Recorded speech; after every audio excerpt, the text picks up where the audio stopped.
Thomas' Wecker klingelt um 5:30 Uhr. Obwohl er bereits viele Jahre als Krankenpfleger tätig ist, fühlt sich jeder Morgen wie ein Neuanfang an, besonders in der Intensivstation. Er zieht seine Uniform an und fährt zum Krankenhaus. Das morgendliche Licht erhellt die ruhige Stadt und alles wirkt friedlich. Doch Thomas weiß, dass hinter den Türen der Intensivstation Leben und Tod oft nur einen Atemzug voneinander entfernt sind. Als er die Station betritt, begrüßt ihn seine Kollegin Elena. »Guten Morgen, Thomas«, ruft sie. »Guten Morgen«, antwortet er und lächelt.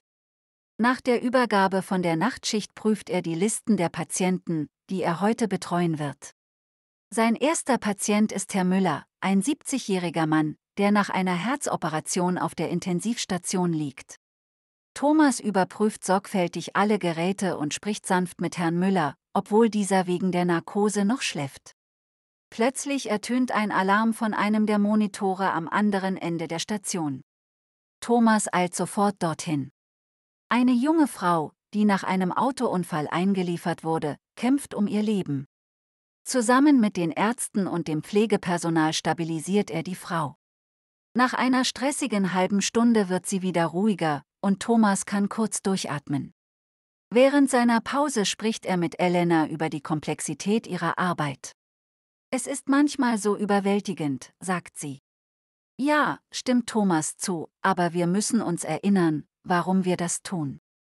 Für die Patienten.« Der Nachmittag bringt weitere Herausforderungen. Eine ältere Dame mit einer schweren Lungenentzündung wird eingeliefert. Ihr Zustand ist kritisch und das gesamte Team arbeitet zusammen, um sie zu stabilisieren. Am späten Nachmittag hat Thomas Zeit, bei einigen Patienten vorbeizuschauen und sich mit ihnen zu unterhalten.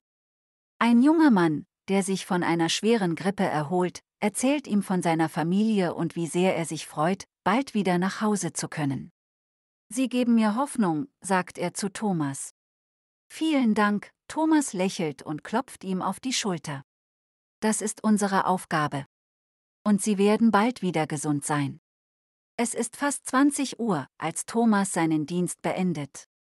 Bevor er geht, besucht er noch einmal Herrn Müller, der nun wach ist. Die beiden unterhalten sich kurz, und Thomas freut sich zu sehen, dass es Herrn Müller besser geht.